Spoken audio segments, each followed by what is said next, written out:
What is up, guys? Welcome back to another video. And in today's video, I just got done recording. Did some bass, tried to do some bass fishing. You can see my tackle mess here. Tried to do some bass fishing, did some bluegill fishing. I don't think I have anything else to say, so let's get to the footage. Today, I'm trying some new lures. Right now, tied on, I've got the Arbogast Hula Popper. I've heard it's a pretty decent topwater. It's a little late for topwater right now, but we'll see what happens. And that was a pretty dismal cast. This thing's got a pretty decent action.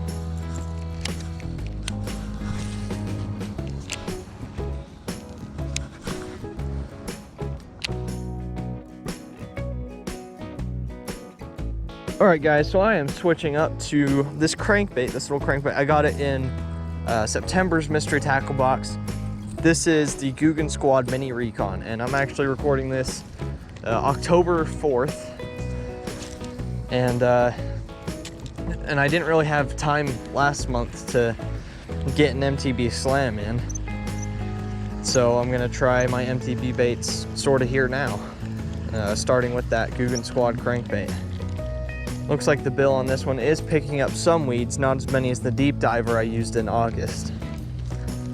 So we'll just have to be careful with our casting placement, and we'll see what happens, see if we can get a hit.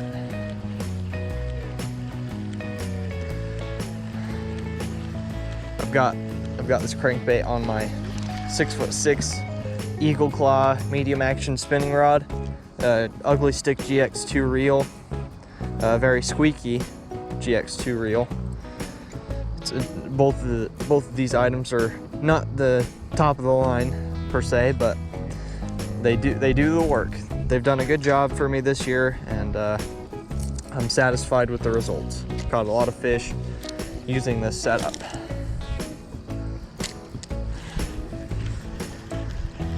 This setup has actually caught more fish for me this year than my $90 Lose American Hero bait cast setup.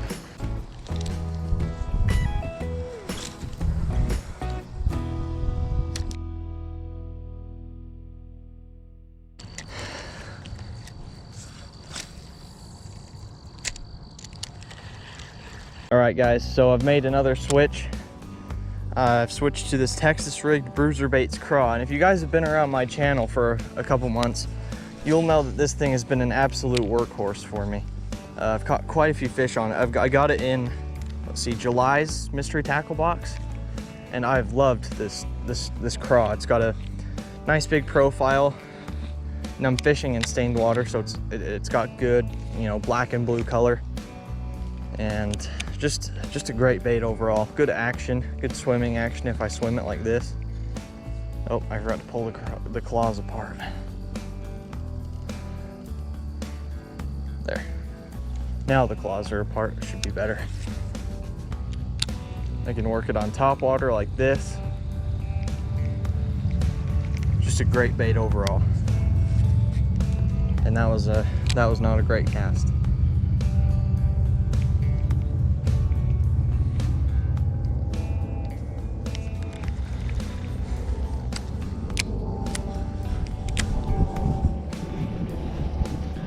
So this rod is perfect for the job. It's the Lose American Hero combo, bait cast combo. It's about $90 or $100, so like mid-range sort of. 7 foot medium heavy, so nice and stiff, but also got some sensitivity too. I like it. It's a great combo.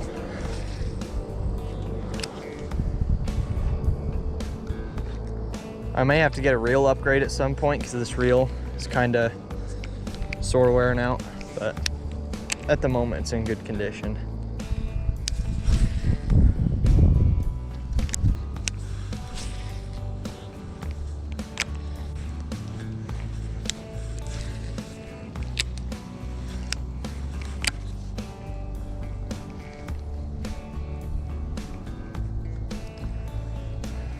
All right, guys, so as a last resort for some bass, I've got this little Strike King Bitsy tube tied onto my spinning rod. And if you remember some videos from late September, I had some pretty good success on this as a finesse tactic. and I think it'll work here. So see what happens.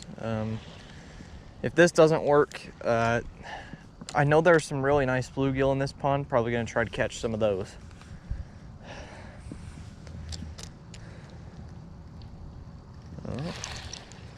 We're gonna get lots of weeds here with this tube because it's got the little jig head I've got it on. I've just got it on a little jig head here, and yeah, the jig head doesn't have a weed guard.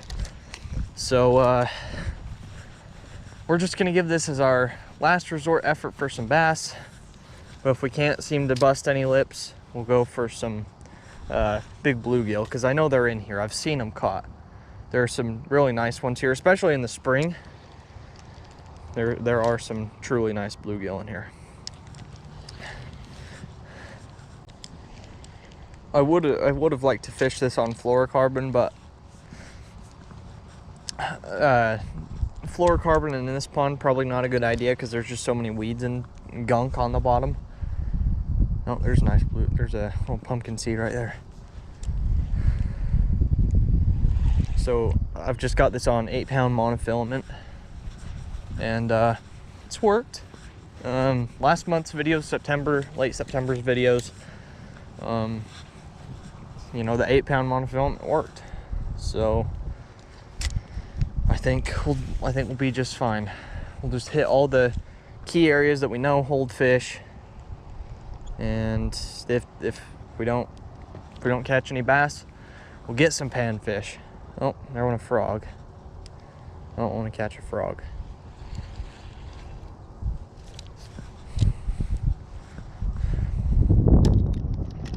The bass here lately have been super pressured and super skittish. Lately, this year, a lot of people decide to go fishing, which is good. More people joining the sport. And if you're new to fishing, welcome to fishing, I guess. But anyway, the fish here at this pond have been so pressured because a lot of people have come and caught them using a variety of stuff. And you have to key in on what the fish want. There's not a lot of room for experimentation at this place. Generally, it's just a place where you kind of stick to what you know works.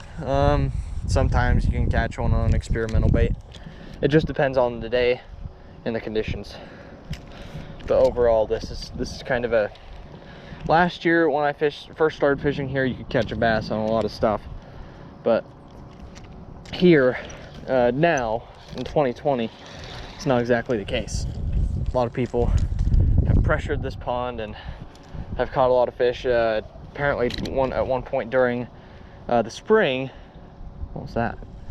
Apparently at one point during the spring, my friend saw somebody fill his stringer with his limit of bass. And not exactly good. This is a really small pond. It's like just over half an acre, I think. So pretty small pond.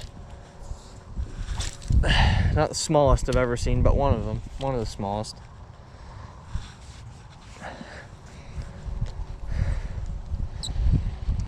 And in the region where I live in the Mountain West. Here in the Mountain West, we don't really have like creeks where people can just run off to and they're loaded with bluegill and bass. We don't really have that. That's kind of something that you find like in the Midwest or down south, even up north too, upper Midwest. Just not a lot of places for bass and bluegill. The bass and bluegill in my region are planted by Fish and Game, and so there's a finite number of them. They're a finite resource, so to speak.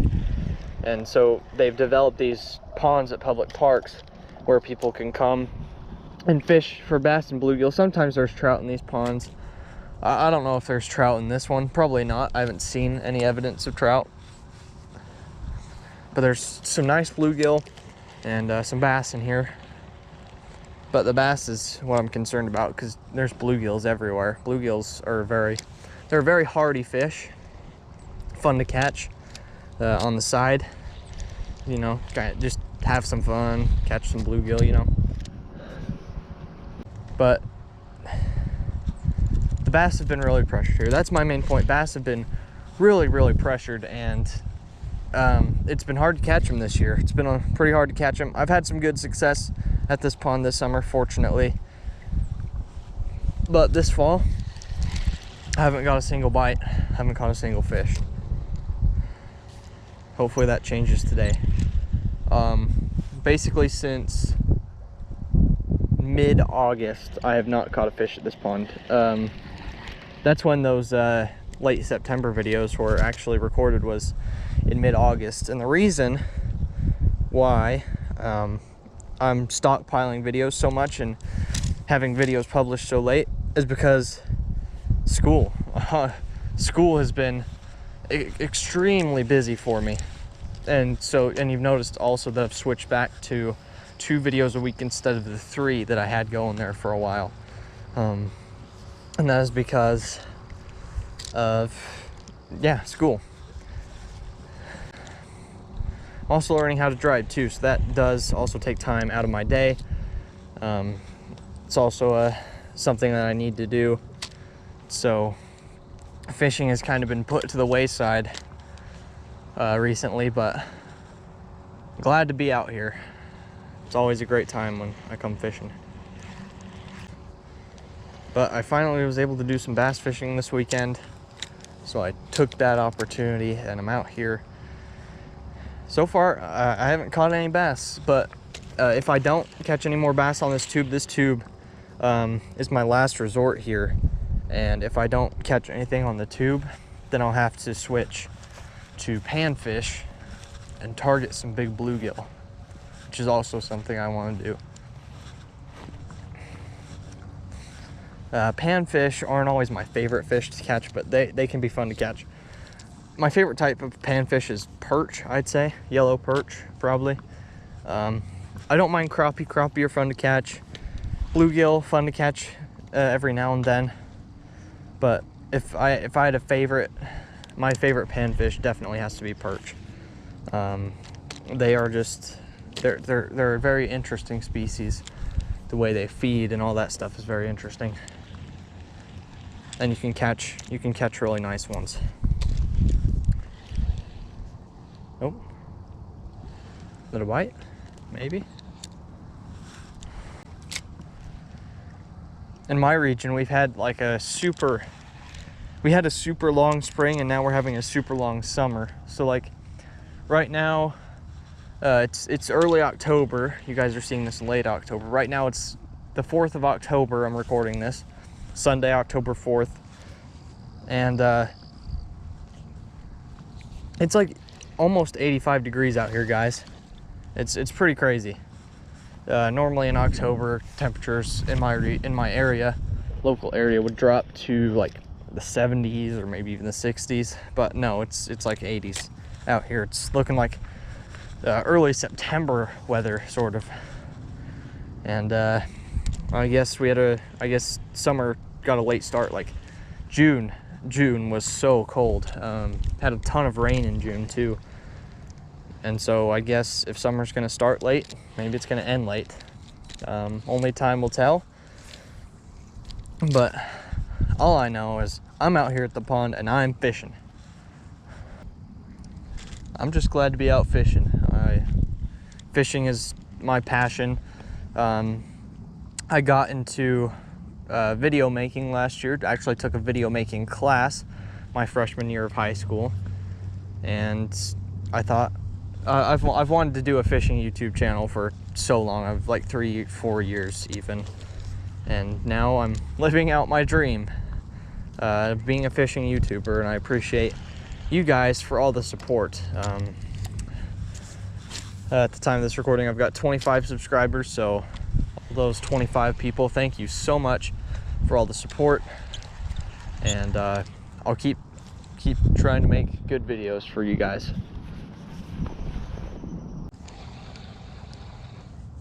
It's weird. Normally you'd think they'd at this pond, normally they'd have this tube by now, but Not today. All right, guys, so I'm using this super simple panfish rig. What I've got here is this trout magnet bobber down like 7 or 8 inches of leader, or not leader, but 7 or 8 inches down the line to this little impulse mayfly lure, soft plastic. And it can also be substituted for like a fly fishing fly. And yeah, pretty simple, and panfish love it. They think it's really great. And they will attack it pretty viciously. So hold on. And that was quick. That was quick. That guy just gulped it down instantly. So here we go. First bluegill of the day. First fish of the day. Relax, relax. Don't spine me, please. Pop that out.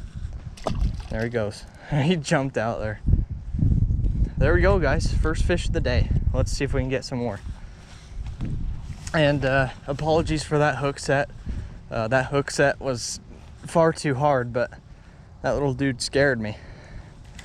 He sent that hook set sent him flying all the way to the bank. But he landed in the water, so I think he'll be just fine. Bluegill are tough. If it was a trout, I'd be a lot more concerned, but bluegill are tough. They can duke it out. They're not big, they're rough and tough. Oh, there's one right there. This is all a matter of sight fishing, guys. You gotta carefully place your bait, because I'm fishing for pretty finicky bluegill. Oh, there we go, had a bite. That was a tiny one though, minuscule fish. I don't know how he got his mouth around that even. You can just kind of twitch this back, sorta. Give it a little twitch, got some following it. Missed him again. Now, I'm throwing this on way too big of a rod, but I was planning on catching some bass, so I didn't bring my little trout and panfish rod. Little ones are trying to get it, but they can't get their mouth around it. It's driving off the big ones.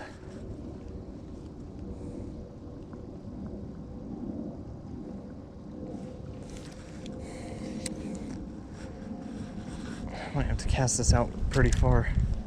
And the bobber also works. I normally use it just for casting weight, but it also works okay as a strike indicator. Oh, got him. There we go. A little bit of a nicer bluegill. And I'll just have to cast it out far enough. Oh, relax, buddy. Relax.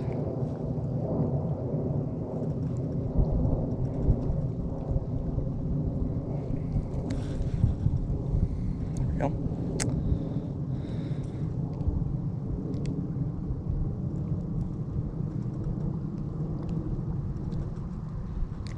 There we go. And there he goes. Fish number 2. And another bluegill. There are also pumpkin seeds in this pond. This one's about the same size. Not a bad bluegill by any means. But I'm out here looking for some tanks. Slabs. Fish number 3. There he goes.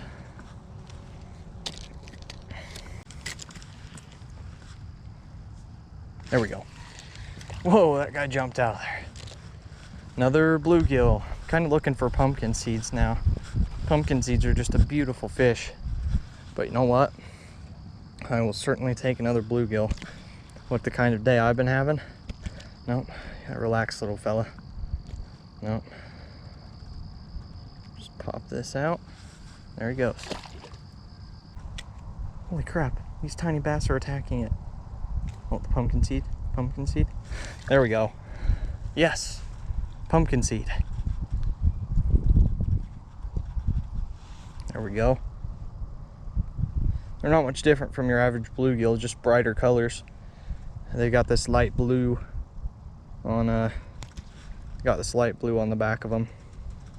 So we'll just Go ahead and let him go. First pumpkin seed of the day. I've caught, let's see, 3 bluegill and a pumpkin seed. I think I'm just gonna finish this lap around the pond and call it a day.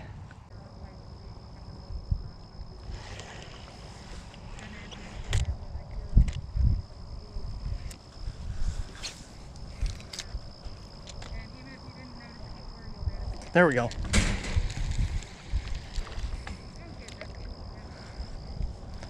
Another little bluegill.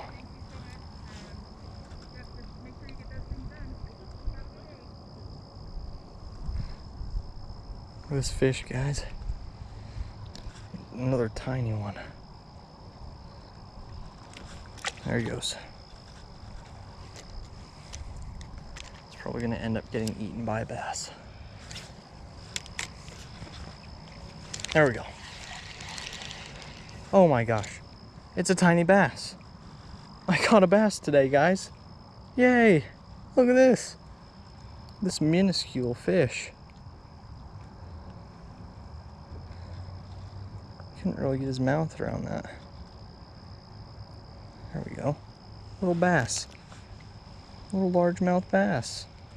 Well, guys, caught a bass today. Look at that. So we're gonna let this little guy go. There he goes. But he hit that on the drop. That was so quick.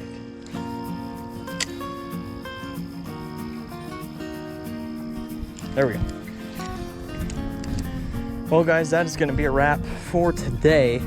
I caught some bluegill, and I caught a bass, but not on bass fishing tackle. Yeah, guys, that's gonna do it for today. I hope you guys enjoyed watching this episode. It wasn't a particularly interesting one, but I'm pretty short on videos right now. So I need to get out and record, catch some fish. I need to stock up on videos for winter, because winter will lead to slower fishing, of course, because the fish are all lethargic and stuff. You'll probably see a lot more trout fishing in the winter than normal. Very little bass fishing. It's catching bass in the winter is a struggle, but I will do my best. I'll still be doing monthly mystery tackle box videos, so don't worry about those. And I think that's it for me, guys. So hope you guys enjoyed watching, and see you in the next one.